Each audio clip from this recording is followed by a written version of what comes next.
waxaan doonayaa halkan inaan uga faa'iideysto midiyaha maalintii dhawadan xilka lisanay qoladii reer ceergaaban ka yimi oo ahaa dad aan isu wanaagsan oo naas ugu jecelahay kelmadan iyagaba ku oran jirayba dhibsadeen oo yiraahdeen kelmadan inaad dadka dhexdiisa naga tiraahdo ma yahay waxaan marka hore la raali ka ahaada haddii ay si qalada u fahamteen waxa loogu dhuftay baa faraska inuu ka badiyo waxay aniga iga haydoon waa inay soo gaadhaan in dagaalkiina u bedeshaan cumaamada islaamta ku tuuraysan bayga ahayd laakiin ma iga ahayn mid ceebayn kale iyo colaad ayga kasbatay sanaag waxaan leeyahay dii markaan joogay intii aan idin lahayn badan leeyahay waa gobolka Soomaaliland ugu ballaaran waa gobolka ugu khayraadka badan waa gobol nimco leh laakiin hawlo yar oo colaadii aad moodo inay ragaadiyeen intaas uma lahayn war xabada waxa ka dhigataan islaamta ku dhufanaysan cumaan ku dhufataan mushkilad kale weyn oo amba colaad aanu hayay sanaag amba nacaybiga ma hayn waa dad ahaan dadkaan ugu jecelahay si wanaagsan intii aan joogaanaga aad bay soo shaqeeyeen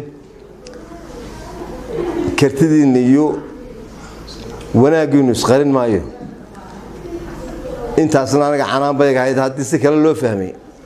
oo walba laga yaabo deynama yaro dibadda iska joogana dunyada waxba ka ogeynay media si kale u dhigaan waxba kama jiraan baan leeyahay reer Sanaag waana gobolkaygii insha Allah maalintii ugu dambeysay xilka tirayna insha Allah waan idinku soo noqonayaa baan kulleey aan barasaab idinku soo noqonay waxba laga yaabaa inuu wasiirada idinku soo noqdo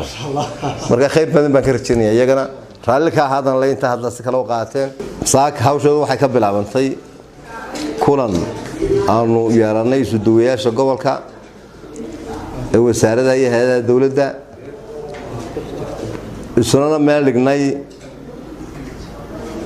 sidii annagoo isku duuban gobolka Awdal aan ugu shaqeyn lahayn xiriirka gudahooda wasaaradda iyo hay'adaha dawladuna uu noqon lahaa mid midaysan aanu hay'ad waliba individual aan iska kali aanu noqon waayo gobolka waxaan wax ku tari karaynaa waa isku duubni ee wada shaqeyn waxaanu kulankaygii labaad yeelanay maanta guddiga nabadgelyada ee gobolka hawlo badan oo xasaasi iska yaala iyana meel waxaanu isla dhignay in si midaysan agaha loogu dhigo nabadgelyada gobolka wixii aynu dareennaga galna si wada jira aynu wada fulino iyana si wanaagsan baa noogu dhacday khayr badan baan rajaynaynaa dhibaato badan kuma ogin sida gobolada kale ka jirta laakiin haddana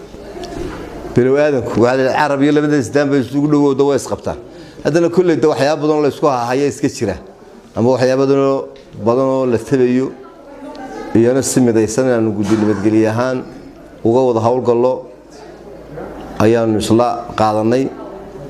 waxaanu kulanay garsoorka gudoomiyaha maxkamadda gobolka iyo tixraafanka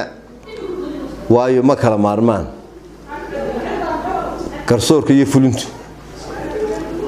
oo meesha anaga iyo dadkii noo cadaalad qaadaysa dambiilo noo qabanaysa waa garsoorkii iyagana si wanaagsan baan isla garanay waxaan gobol ahaan u sheegayaa labada weegba maalin kulan weyna in guddi nabadgeliyo isu duwayaal la wada kulmo oo xaaladda gobolka wuxuu nagu soo kordhay la isla socodsiiyo wixii naga dhibanaya xageenu dhaqaajinaynaba la isla garto insha Allah iyadoo wareegtaynu soo saari maalin baynu ka dhigan weeyga gudihiisa maalin aynu balano arintaas runtii waxaan la kulmay dad aqoon-yahan oo wax badan fahmayo dhibaatada kalidu leedayna dareemay